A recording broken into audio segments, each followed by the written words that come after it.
I was crouched in Linda Peterson's hallway, wrestling with a stubborn electrical box, when she appeared in the doorway clutching a coffee mug like it was her last lifeline. The house smelled of lavender and old wood, the kind of scent that whispers stories about decades of careful living.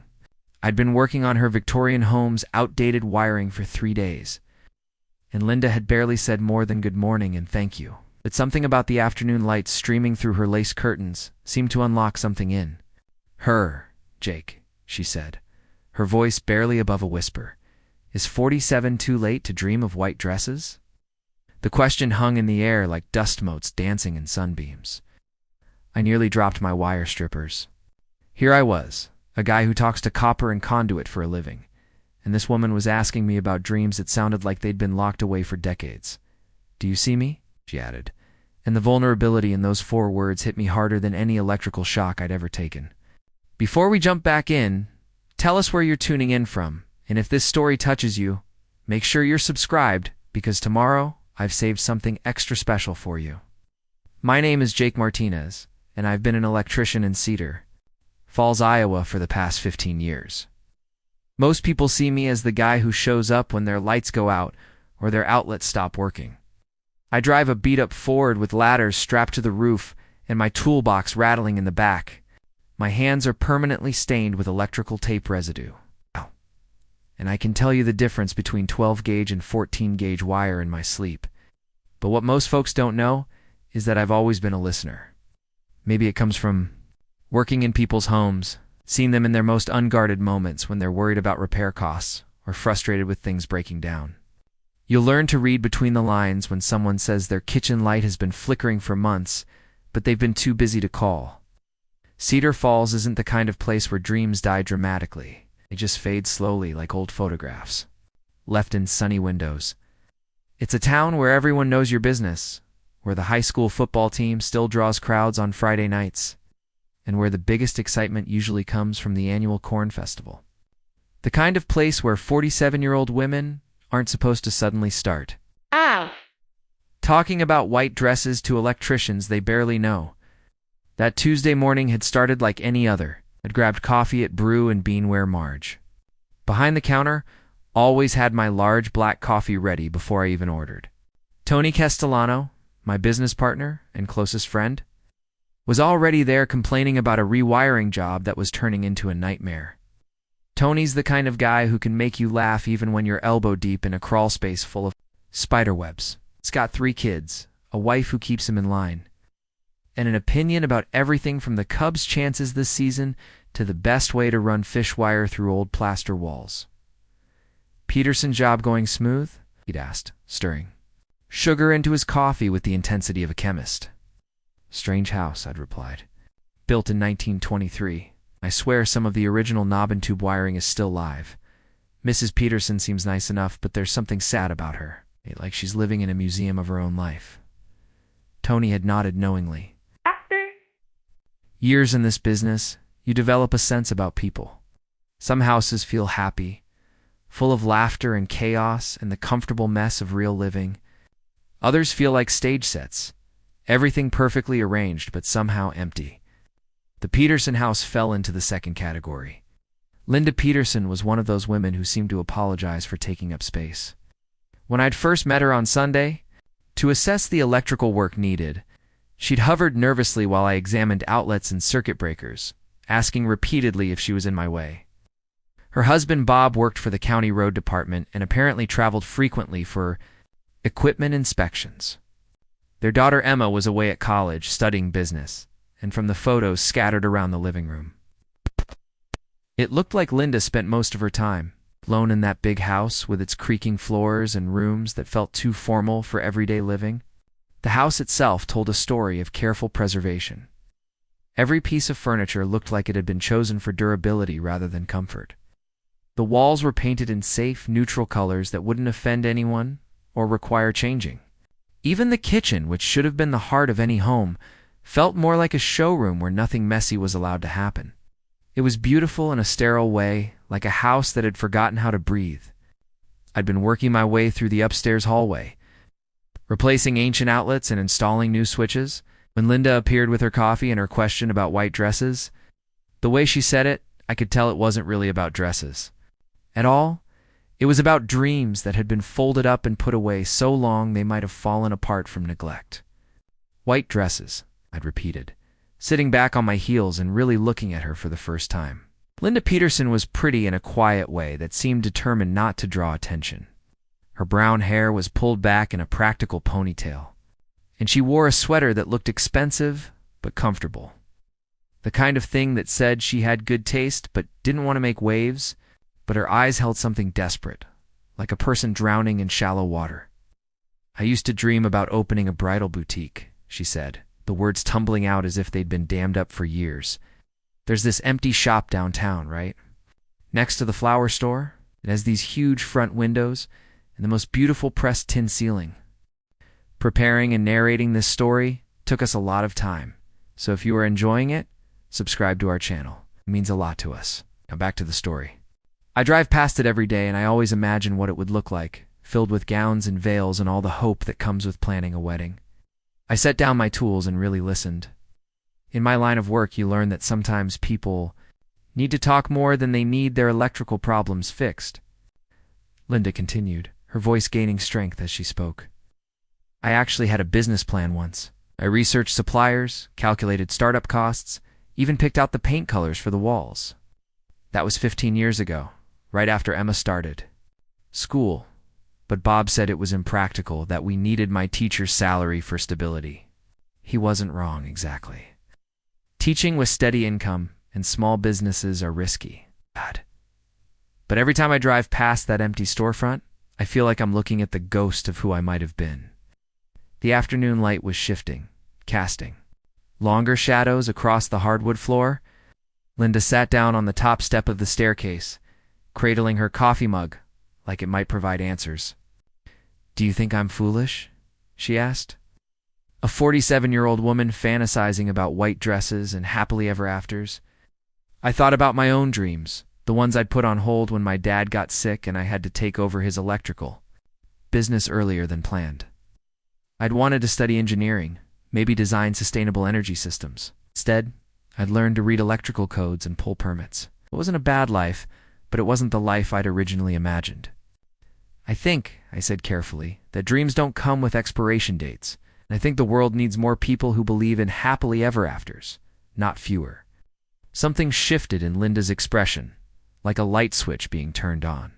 "Bob says I'm too old to start over, that we've built a good, stable life, and I should be grateful instead of restless. He's not cruel about it, just practical.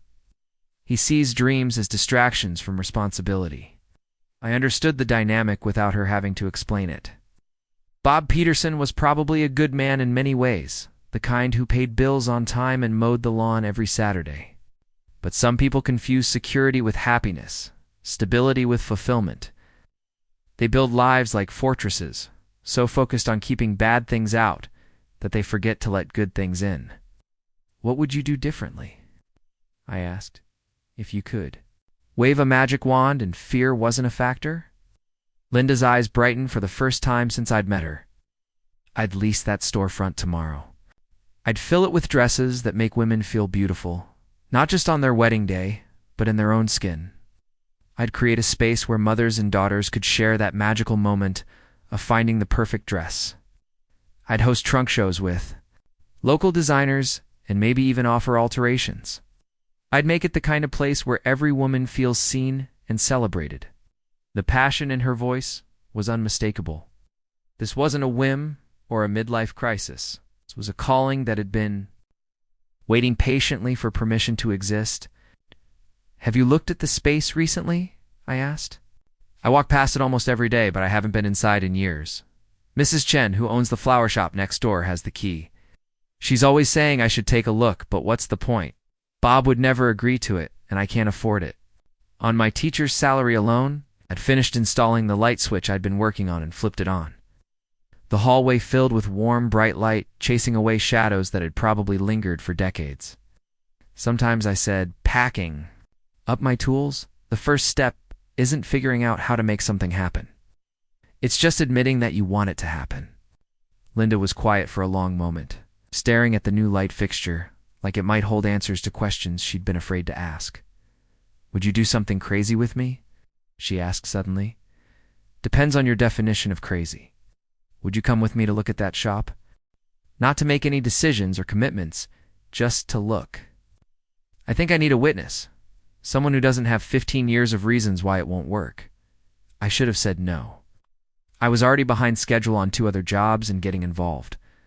In clients' personal lives was generally a bad idea. But something about Linda Peterson's question about being seen made me want to help her see herself more clearly. Tomorrow after I finish the kitchen outlets, I said, we will take a look. The smile that spread across Linda's face was like watching sunrise after a long, dark night. For the first time since I had started working in her house, she looked truly alive. As I packed up my tools and headed to my truck, I found myself thinking about the power of simple questions. In my work, I deal with electrical current, the invisible force that brings light and energy to dark places. But sometimes human connections work the same way. Sometimes all it takes is one person asking, "Do you see me?" and another person answering, "Yes, I do," to illuminate possibilities that have been waiting in the darkness. That night I called Tony to tell him I might need him to cover a morning appointment. "Let me guess," he said with a laugh. "The Peterson job is getting complicated." "You could say that," I replied, already wondering what we would find behind the dusty windows of that empty bridal shop, and whether Linda Peterson was brave enough to step inside and claim the dream she had been carrying for 15 years. Wednesday. Morning arrived with the kind of crisp October air that makes everything feel possible. I had barely slept, kept awake by thoughts of Linda's question and the look in her eyes. When she had asked me to witness whatever we might find in that empty storefront. By the time I pulled into her driveway, my coffee was already cold and my mind was racing with questions I had no business asking. Linda met me at the door wearing jeans and a soft blue sweater that made her look younger somehow. Her hair was down instead of pulled back, and she moved with a nervous energy I had not seen before. Like a bird gathering courage to leave its nest. "I kept thinking about what you said yesterday," she began as I gathered my tools for the kitchen work. "About dreams not having expiration dates. I realized I have been treating mine like milk that went bad years ago, but maybe that is not how dreams work." The kitchen was my final area to update in the Peterson house, and I was grateful for the work that would keep my hands busy while my mind processed what we were about to do. Linda hovered nearby, ostensibly organizing already organized cabinets, but I could feel her anticipation crackling like static electricity. "Bob called this morning," she said suddenly, her voice tight. "He is extending his trip through Friday." "Some issue with a bridge inspection downstate. Wanted to make sure I was keeping busy while he is gone." The way she said "keeping busy" made it sound like a prescription for a chronic condition. I worked steadily through the morning, placing the last of the outdated outlets and installing under cabinet lighting that transformed the kitchen from merely functional to genuinely warm. Linda made fresh coffee and insisted I try her homemade cinnamon rolls, which were extraordinary, so we sat at her kitchen table eating breakfast. I noticed how different she seemed in her own space when she was not apologizing for existing. "Tell me about the boutique idea," I said between bites. "Not the practical stuff, but the vision. What did you see when you closed your eyes and imagined it?" Linda's face lit up with the same intensity I had seen the day before. "The opposite of those big chain stores where you are just another transaction. I imagined a space where every woman could find something that made her feel extraordinary, not just the size 2s with unlimited budgets. Plus-size brides, older brides, women getting married for the second or third time, mothers looking for dresses for their daughters' weddings. Everyone deserves to feel beautiful." She got up and pulled a manila folder from a kitchen drawer, the kind that had been handled so many times the edges were soft with wear. Inside were magazine clippings, fabric samples, sketches of dress displays, and pages of notes written in Linda's careful handwriting. "I kept everything," she said, spreading the papers across the table. "Every idea, every inspiration, every calculation. Bob found this folder once and asked why I was torturing myself with impossible dreams, but I could not throw it away. It felt like throwing away part of myself." The level of detail was incredible. Linda had researched everything from supplier relationships to insurance requirements. She had calculated square footage needs, analyzed foot traffic patterns downtown, even designed a loyalty program for repeat customers. This was not a fantasy. It was a business plan waiting for courage. Linda, I said carefully, this is professional. Level work? You have thought through everything. Thinking and doing are different things, she replied, but I could hear pride creeping into her voice. Bob always said I was good at research but weak on execution. He meant it kindly, but after hearing something enough times, you start to believe it. I finished the last outlet and tested all the new fixtures while Linda cleaned up our breakfast dishes. The kitchen now glowed with warmth, even lighting that made everything feel more alive. It struck me that good electrical work was a lot like encouragement. Brought out the best in spaces that had been functioning in dim shadows. Ready? I asked, and Linda nodded with the determination of someone about to jump from a perfectly good airplane. Walk downtown took 15 minutes through neighborhoods where maple trees were just beginning to turn gold and crimson. Cedar Falls had the kind of main street that postcards are made of, with wide sidewalks, old-fashioned lampposts, and storefronts that had been serving the community for generations. The flower shop, Chen's Garden, occupied a corner building, with gorgeous displays spilling onto the sidewalk. Next door stood the empty space that had captured Linda's imagination. Mrs. Chen. A tiny woman with silver hair and knowing eyes emerged from her shop as we approached. Linda Peterson. Oh, she called out with genuine delight. Are you finally here to look at my neighbor? Just looking, Linda said quickly, but Mrs. Chen was already fishing keys from her apron pocket. Just looking is how every good thing starts, Mrs. Chen replied with a wink in my direction. Jake Martinez, yes, you did beautiful work on my daughter's house last year. That chandelier installation was perfect. The three of us stood before the empty storefront, its large windows reflecting the morning sky. Through the glass, I could see bare walls, worn hardwood floors, and that pressed tin ceiling Linda had mentioned. It was bigger than I'd expected, with natural light pouring in from two directions. Mrs. Chen unlocked the door and pushed it open with a theatrical flourish. Welcome to possibility, she announced. The space took my breath away. But the main room was probably 800 square feet, with 12-foot ceilings and original architectural details that spoke of craftsmen who took pride in their work. A smaller room in the back could serve as a fitting area or office, and wide doorways created perfect sightlines throughout. The hardwood floors were scuffed but solid, and the pressed tin ceiling was a masterpiece of geometric patterns. Linda stood frozen in the doorway, as if crossing the threshold. This would make her responsible for dreams she'd kept safely theoretical for years. Go ahead, I said gently. It's just a room until you put yourself in it. Shh. She stepped inside and immediately moved to the center of the space, turning slowly to take in every detail. I watched her face transform as she began to see not what was, but what could be. The natural light is incredible, she murmured, walking to the front windows. Brides would look radiant here, especially in the afternoon when the sun hits from the west. She gestured toward the back room. It could be the consultation area, with comfortable seating and good mirrors. In this main space, she spread her arms wide. It's organized by style instead of size, so every woman can envision herself. In the dress of her dreams, Mrs. Chen nodded approvingly. The previous tenant was a bookstore that ran out of customers, but books and wedding dresses serve different needs. Books entertain, wedding dresses transform. This space wants to be part of transformation stories. I found myself examining the electrical situation out of professional habit. The wiring was older, but adequate, though additional outlets would be needed for proper display lighting. The bones of the building were solid, with good ventilation and sturdy construction that had weathered decades of Iowa winters. What would you change?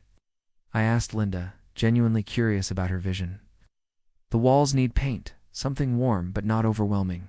Maybe a soft champagne color that would complement any dress style. It's better lighting for sure, both ambient and focused. And I'd want to create a small seating area by the front window where mothers and friends could watch fittings. She paused, her eyes bright with possibility. There's a storage room upstairs that would be perfect for inventory, and the basement could handle alterations if I decide to offer that service. Mrs. Chen disappeared into the back room and returned with a thick folder. Previous tenant left behind all the building information. Square footage, utility costs, maintenance records. Even traffic pattern studies from when the city was considering pedestrian improvements. She handed the folder to Linda with a meaningful look. Information is only valuable if someone uses it. Linda accepted the folder like she was receiving sacred texts. I can't make any decisions today, she said quickly. I'm just looking. Of course, Mrs. Chen agreed with a smile that suggested she'd heard similar words from other dreamers, who'd eventually become tenants. But looking with intention is different from looking with fear. Today feels like intention to me. We spent another hour in the space while Linda measured windows, took photos with her phone, and asked detailed questions about lease terms and building regulations. I watched her confidence grow with each practical consideration she addressed. This wasn't someone indulging in fantasy. This was someone calculating possibilities.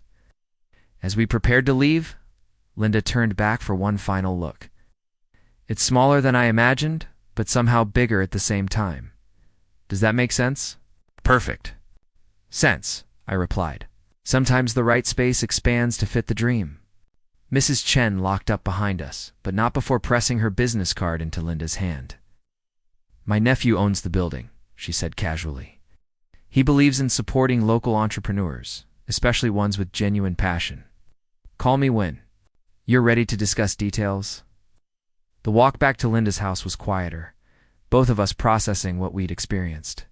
The folder tucked under Linda's arm seemed to pulse with potential energy. It's like a blueprint for a life she'd never quite believed she could build. Thank you, she said as we reached her driveway. For coming with me, for seeing what I see instead of all the reasons it won't work. What will you tell Bob when he calls tonight? I asked. Linda was quiet for a long moment, staring at the folder in her hands. I don't know yet. But I know I won't pretend I didn't spend the morning falling in love with possibility. Loaded my tools into the truck while Linda stood in her doorway, still clutching the building information like a lifeline. The electrical work in her house was complete, but I had the strange feeling that our connection to each other and to the dreams we'd witnessed in that empty storefront was just beginning. That evening, I found myself driving past the flower shop in the empty space next door. Through the windows, I could see the shadows where Linda had stood, imagining her future. The building seemed to be waiting patiently, as if it understood that some dreams need time to gather courage before they step into the light. Tony called while I was having dinner, wanting to know how the Peterson job had wrapped up. It's complicated. I told him. Complicated how? Bad wiring? Complicated like watching someone discover they're braver than they thought they were. Tony was quiet for a moment before responding. Those are the jobs that stick with you. It's the ones where you fix. More than just electrical problems. As I fell asleep that night, I wondered what Linda was doing with all that building information. Whether she was calculating square footage and lease terms, or hiding the folder away with all her other carefully preserved dreams. But something told me that walking through that door had changed something fundamental. You can't unsee possibility once it's shown itself to you. And Linda Peterson had spent an entire morning watching her dreams try on reality for size. Thursday brought an unexpected phone call that changed everything.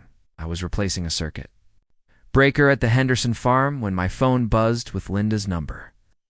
Her voice was tight with stress, completely different from the hopeful woman who'd explored that storefront just yesterday. Jake, can you come by when you finish today? Something happened with Emma, and I need someone to talk to who understands about the shop. I wrapped up at the farm faster than usual and drove straight to Linda's house. She met me at the door with red-rimmed eyes and a crumpled tissue in her hand. The kitchen table was covered with papers from the building folder, but they looked like evidence from a crime scene rather than dreams taking shape. Emma came home unexpectedly last night. Linda began without preamble. Apparently Bob called her about some family concerns he's been having. She drove 3 hours from college to stage what she calls an intervention. Without asking, and sat down across from her. Linda looked exhausted, like someone who'd been fighting a battle all night and lost. She found the folder with all my boutique research. I'd left it out after we went to see the space, and Emma went through everything. She's convinced I'm having some kind of midlife breakdown that's going to destroy our family's financial security. The papers on the table told the story of a thorough investigation. Emma had printed out articles about small business failure rates, highlighted statistics about retail closures, and even created a spreadsheet comparing Linda's teacher's pension to the uncertainty of entrepreneurship. It was the kind of comprehensive analysis that would impress business professors and terrify dreamers. "What did you tell her?" I asked. I tried to explain that this isn't a breakdown, it's the opposite. I've never felt more clear about anything in my life, but Emma kept asking practical questions I don't have answers to yet. How much startup capital do I need? What's my 5-year revenue projection? Do I have retail experience? She made me feel foolish for getting excited about paint colors and window displays when I haven't figured out how to afford inventory. Linda stood up and walked to the kitchen window, staring out at her perfectly maintained backyard. Worst part is that she's not wrong about the risks. Small businesses do fail. I don't have retail experience. And Bob's been the financial planner in our family for 25 years. I haven't even balanced a checkbook since we got married. I studied the spreadsheets Emma had created, recognizing the careful logic of someone who'd been raised to value security above all else. Bob and Linda had done a good job teaching their daughter to be practical, maybe too good. "Where's Emma now?" I asked. "She drove back to campus this morning, but not before making me promise to think seriously about the consequences of what she called my impulsive behavior. She said if I really want to contribute more to our family's income, I should consider tutoring or substitute teaching instead of gambling with our future."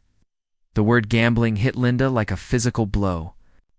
I could see her second-guessing every moment of excitement she'd felt about the boutique, every possibility she'd allowed herself to imagine.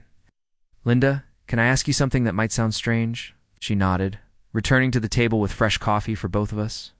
"When you were Emma's age, did you ever dream about being a teacher?" "Actually, no. I wanted to study fashion design, maybe work in New York or Chicago. But my parents convinced me that teaching was more stable, especially for a woman who wanted a family someday. They weren't wrong. Exactly. Teaching gave me summers off when Emma was young, good benefits, and steady income. It just wasn't what I'd dreamed about." "So you chose security over passion once before." Linda's face crumpled slightly. "And now my daughter is asking me to make the same choice again. She's terrified I'm going to throw away everything her father and I built for a fantasy that might not work out." I understood Emma's fear, but I also understood something she might be too young to recognize. Sometimes the biggest risk isn't pursuing your dreams. It's spending your whole life wondering what would have happened if you'd been brave enough to try. "What does your gut tell you about the boutique?" I asked. "That it's the first thing in years that's made me feel truly alive." When I was standing in that empty space yesterday, I could see everything so clearly, not just the business, but who I could become running it. I felt like myself for the first time in decades. "And what does your gut tell you about playing it safe?" Linda was quiet for a long moment, stirring her coffee absently. "That I will regret it for the rest of my life. That I will keep driving past that empty storefront, wondering what if until the wondering turns bitter." The afternoon stretched between us, filled with the weight of decisions that would reshape not just Linda's life, but her relationship with her daughter and husband.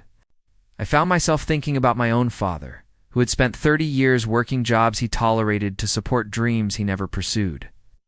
He had been a good man and a responsible provider, but I sometimes caught him staring out windows with the look of someone who had traded too much safety for too little joy. "Can I show you something?" Linda asked suddenly.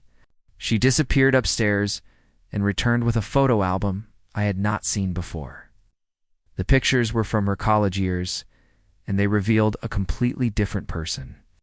Young Linda wore bold colors, experimented with creative hairstyles, and had a confidence in her eyes that seemed to radiate from every image. "This is who I was before I learned to be practical," she said, pointing to a photo of herself modeling a dress she had designed for a student fashion show. I had forgotten she existed until yesterday, when I stood in that shop and felt her stirring back to life. The contrast was striking. College Linda looked like someone who believed the world was full of possibilities waiting to be claimed. Day Linda looked like someone who had spent decades learning to want less than she deserved. "Emma has never seen these pictures," Linda continued. "I put them away when I got married, told myself I was growing up and leaving childish dreams behind.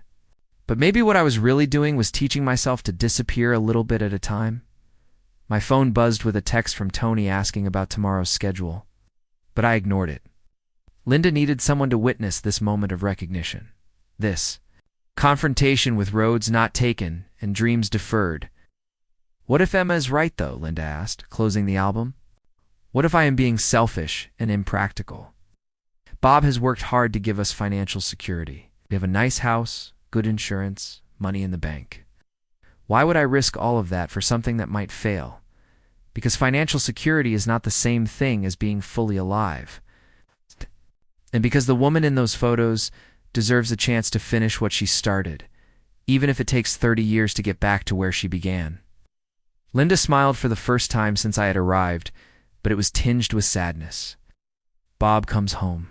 Tomorrow afternoon, he will want to know why Emma was so upset. I will have to decide whether to tell him about the shop or pretend this whole week was just a temporary lapse in judgment.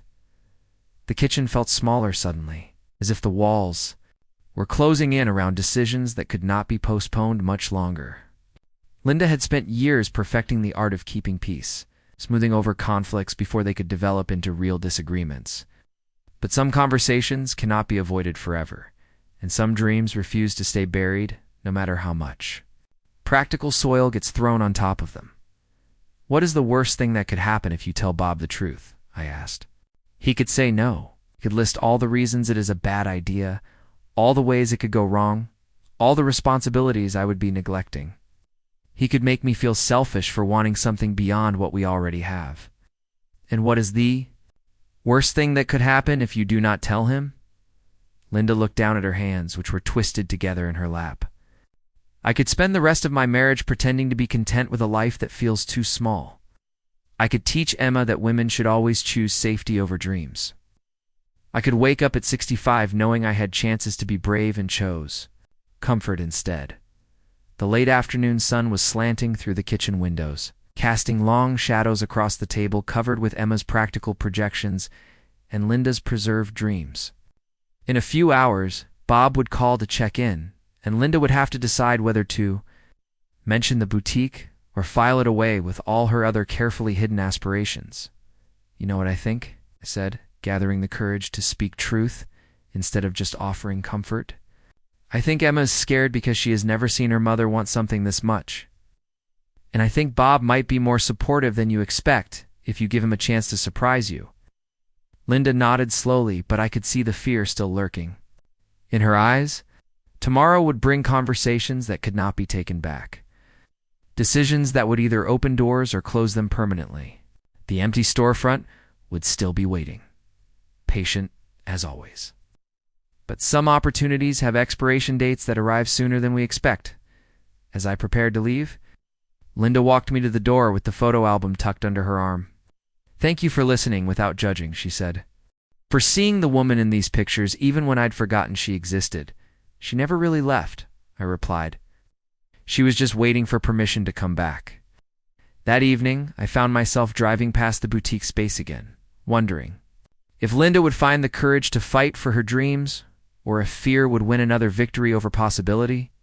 The windows reflected the streetlights like mirrors, waiting to show someone their true reflection if they were brave enough to look. Friday afternoon brought Bob Peterson home 3 hours earlier than expected. With him came the reckoning Linda had been both dreading and preparing for since Wednesday morning. I was finishing up paperwork at my kitchen table when my phone rang with Linda's number, her voice shaky but determined. Jake, he's here. Bob found the building folder, and he's asking questions I can't dodge anymore. Could you meet me at Brew and Bean in an hour? I need courage from someone who believes this dream is worth fighting for. The coffee shop was busier than usual for a Friday afternoon, filled with high school students celebrating the end of the school week and retirees nursing conversations over endless refills. Linda sat in the corner booth, still wearing the blue sweater from yesterday, but looking like she'd aged years in the span of hours. Across from her sat Bob Peterson, a man I'd heard about for weeks but never actually met. Bob was exactly what I'd expected: solid, practical, with the weathered hands of someone who'd spent decades working outdoors. His gray flannel shirt was pressed, his work boots were clean, and everything about him suggested a man who liked his life organized and predictable. He looked up when I approached, his expression curious but not hostile. "Bob Peterson," he said, extending a firm handshake. "You must be Jake Martinez. Linda's told me about the excellent electrical work you've done. Pleasure to meet you," I replied, settling into the booth beside Linda. She gave me a grateful look that said she needed an ally in whatever conversation was about to unfold.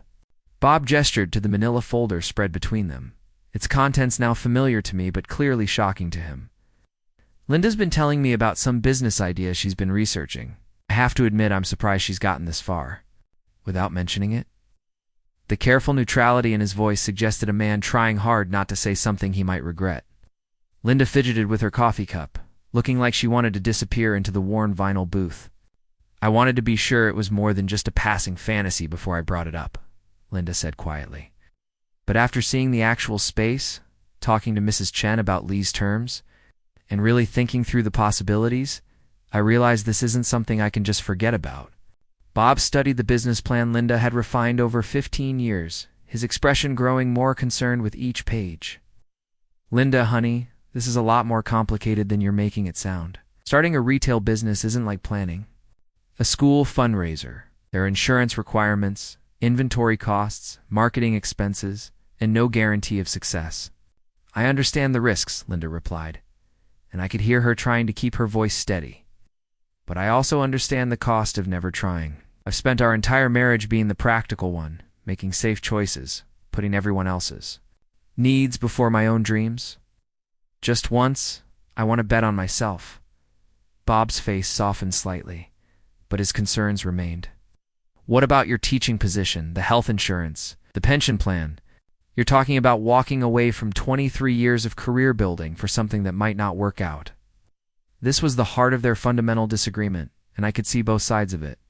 Bob had built a life around minimizing risk and maximizing security. Linda was finally ready to trade some safety for the chance to feel truly alive. Neither perspective was wrong, but they were incompatible without compromise. "I'm not talking about quitting teaching immediately," Linda clarified. Mrs. Chen mentioned that several businesses downtown started as weekend ventures before becoming full-time. "I could keep my teaching job and run the boutique on Saturdays, evenings, and during summer break. If it works, great. If it doesn't, I still have my career to fall back on." Bob frowned, clearly not convinced by this middle ground approach. "Linda, you're 47 years old. Do you really want to spend your free time working a second job that might never turn a profit? We've been talking about traveling more, maybe buying that cabin on Lake Akaboji. This boutique idea would tie. You're down for years?" I watched Linda's face as Bob painted a picture of the comfortable retirement they'd planned together. Part of her looked tempted by the vision of stress-free golden years, but another part looked like it was suffocating at the thought of more years without purpose beyond leisure. "Bob," Linda said carefully, "what if the cabin and the travel aren't what I really want? What if I've been going along with those plans because they're what you want, not because they make my heart race with excitement?" The question hung in the air like a challenge neither of them had expected. Bob looked genuinely confused, as if the possibility that Linda might want something different had never occurred to him. "I thought we were happy," he said, and the hurt in his voice was unmistakable. "I thought we were building something good together." "You're happy," Linda replied quickly. "But there's a difference between being content and being fully alive. I love you, Bob. I love our life together. But I need more than just comfort. I need to feel like I'm contributing something meaningful to the world beyond just paying bills and maintaining what we already have."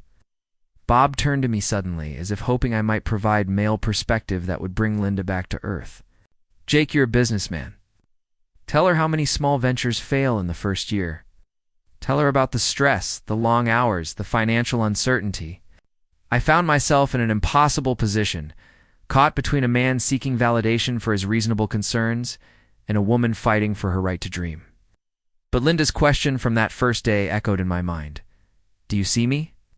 Bob saw Linda as his wife, his partner, his companion for a comfortable future. But did he see the woman who designed dresses in college, who'd spent 15 years carefully researching a business plan, who lit up like electricity when she talked about helping other women feel beautiful. "Bob," I said carefully, "you're right about the risks. Small businesses are tough, especially retail. Right. But I've also seen what happens to people who spend their whole lives playing it safe.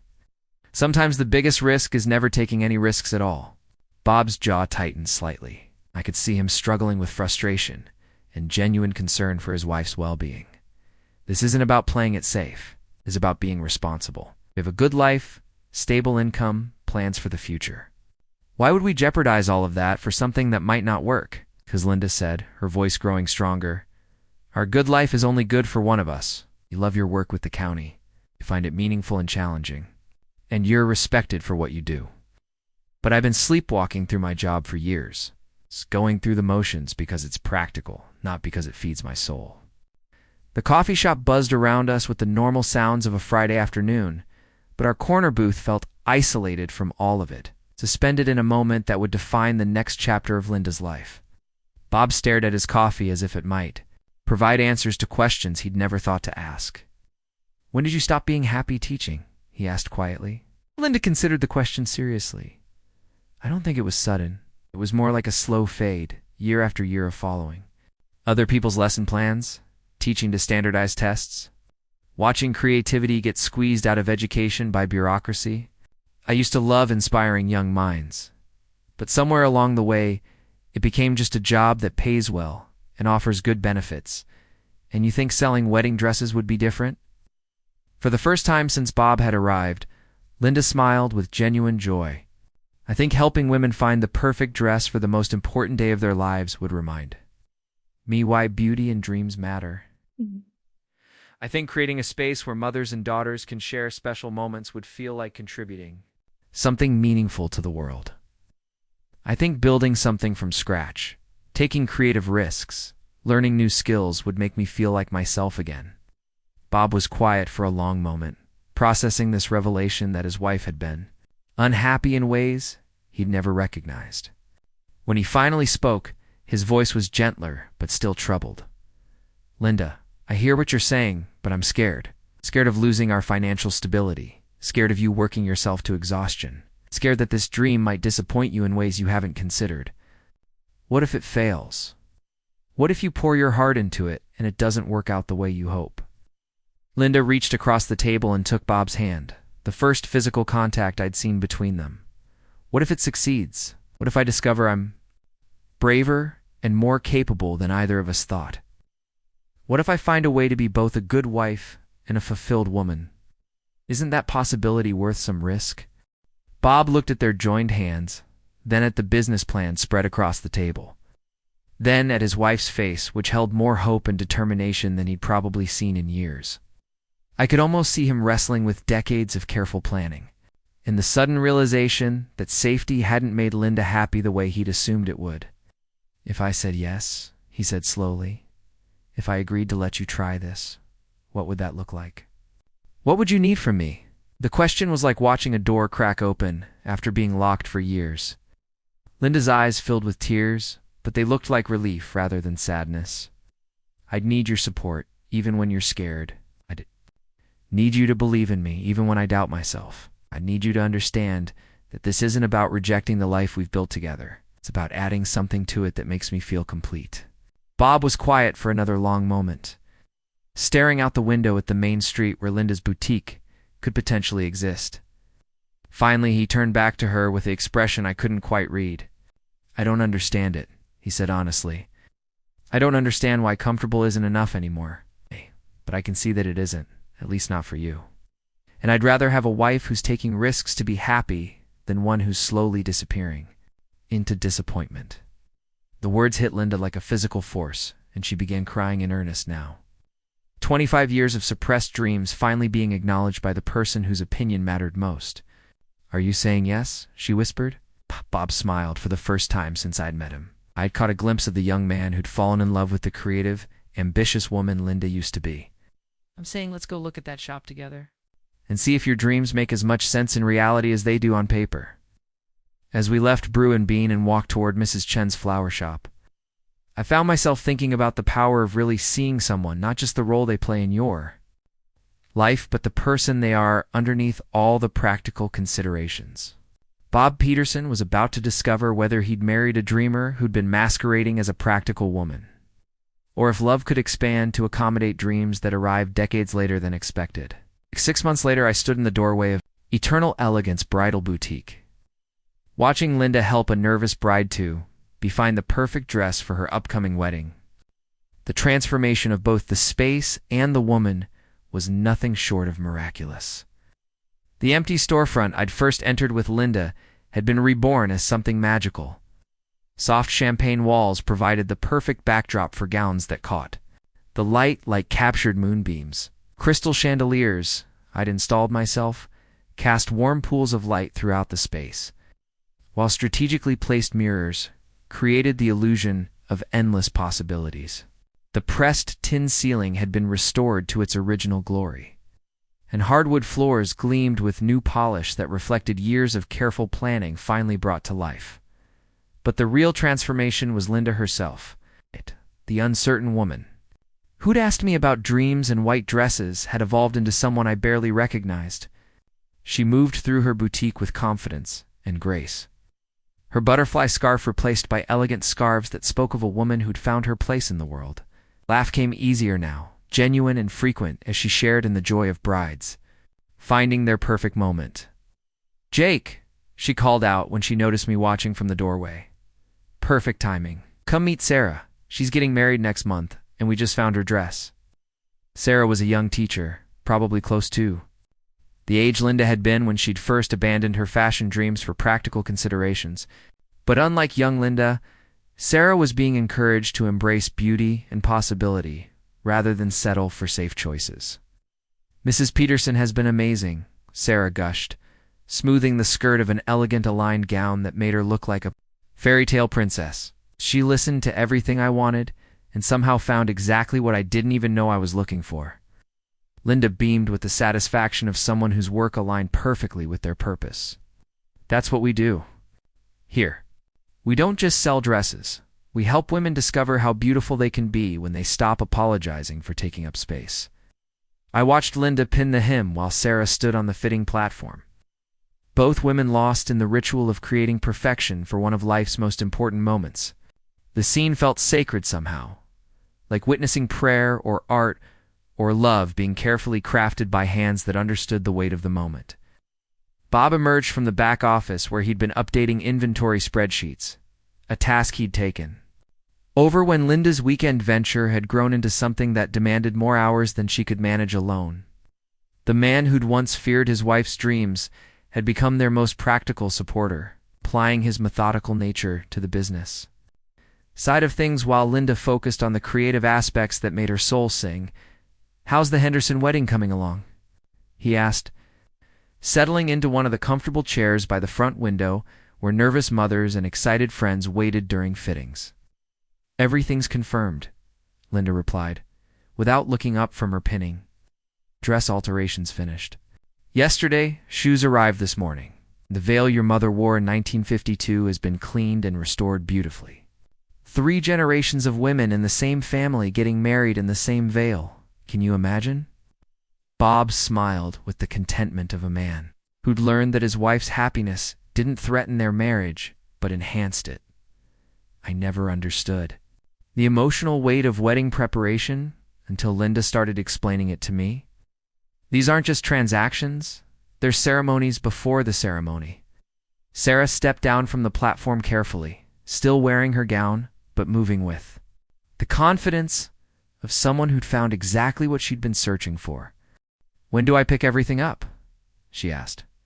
"Tuesday afternoon," Linda replied, making notes in the appointment book that had become thick with names and dates and dreams being realized. "We'll do a final fitting just to make sure everything is perfect.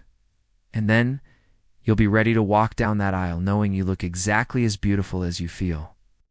After Sarah left with promises to bring her mother for the final fitting, Linda and I found ourselves alone in the boutique for the first time in months. She moved through the space like a dancer who'd finally found the right stage, adjusting displays and organizing accessories with the satisfaction of someone whose work felt like play. "Do you remember that first day when you asked if 47 Was too late to dream of white dresses? I said, settling into one of the consultation chairs. Linda laughed, the sound richer and more confident than it had been 6 months ago. I remember being terrified that you'd think I was crazy for asking a stranger such a personal question. And now? Now I realize that sometimes strangers see us more clearly than the people who've known us for years. You saw the woman I'd forgotten I could be before I remembered her myself. The afternoon light streamed through the front windows, illuminating dust motes that danced like tiny celebrations in the air. The boutique had exceeded every projection Linda had made in her 15-year-old business plan. Word of mouth had spread through Cedar Falls and beyond, drawing brides from 3 counties who'd heard about the shop where every woman was made to feel beautiful, regardless of size, age, or budget. Bob seems different too, I observed, watching him reorganize the appointment calendar with the same methodical care he brought to road construction projects. He's discovering that supporting someone else's dreams can be just as fulfilling as pursuing your own, Linda replied. I think he spent so many years trying to protect me from disappointment that he forgot I might be strong enough to handle both failure and success. Bob looked up from his paperwork and caught us talking about him. Are you two plotting more renovations? Because I've finally got the inventory system organized exactly how I want it. Actually, Linda said, her eyes sparkling with mischief. I was thinking about that empty space next door. Mrs. Chen mentioned that her nephew might be interested in expanding into a bridal services complex. Photography studio, catering consultation, maybe even a small event planning office.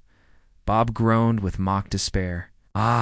6 months ago you were afraid to lease one storefront, and now you want to take over the entire block? Dreams have a way of growing when you feed them properly, Linda replied. And I could see the truth of it in every corner of the space she'd created. A young couple appeared at the front window, the woman pressing her nose against the glass while pointing excitedly at a dress in the display. Linda immediately moved toward the door to welcome them, her instincts for hospitality and inclusion as polished as everything else about her new life. As I prepared to leave, Bob walked me to the door with the casual familiarity of someone who'd become a friend rather than just a client's husband. Thank you, he said simply, for seeing what Linda needed before she could ask for it herself. For believing in her when she'd forgotten how to believe in herself. She did all the hard work, I replied. I just helped her remember that dreams don't expire when you turn 47. Bob nodded thoughtfully. I'm learning that the best way to love someone isn't to protect them from every risk, but to support them when they're brave enough to bet on themselves. As I walked back to my truck, I could hear Linda's voice through the open door, welcoming the young couple with the same warmth and enthusiasm she brought to every interaction. The sound carried the confidence of someone who'd found their calling and the joy of work that felt more like mission than obligation. That evening, I drove past the boutique one more time before heading home. Through the illuminated windows, I could see Linda and Bob working together to prepare for tomorrow's appointments. 2 people who'd learned that marriage could expand, to accommodate dreams that arrived decades after the wedding vows were spoken. The building that had once stood empty and waiting had become exactly what Linda had envisioned. A place where women could see themselves not as they were, but as they could be when they stopped apologizing for wanting to be beautiful. More than that, it had become proof that it's never too late to ask yourself who you really are underneath all the practical choices and safe decisions that accumulate over years of responsible living. 6 months ago, Linda Peterson had been a woman afraid to dream. Today she was someone whose dreams had become so real they employed other people and brought joy to strangers who walked through her door hoping to find magic in the form of the perfect dress. The question that had started it all, about whether 47 was too late for white dresses and being truly seen, had been answered not with words, but with a life transformed by the courage to believe that some dreams are worth the risk of. Everything you think you know about yourself. Up next, you've got 2 more standout stories right on your screen. If this one hit the mark, you won't want to pass these up. Just click and check them out.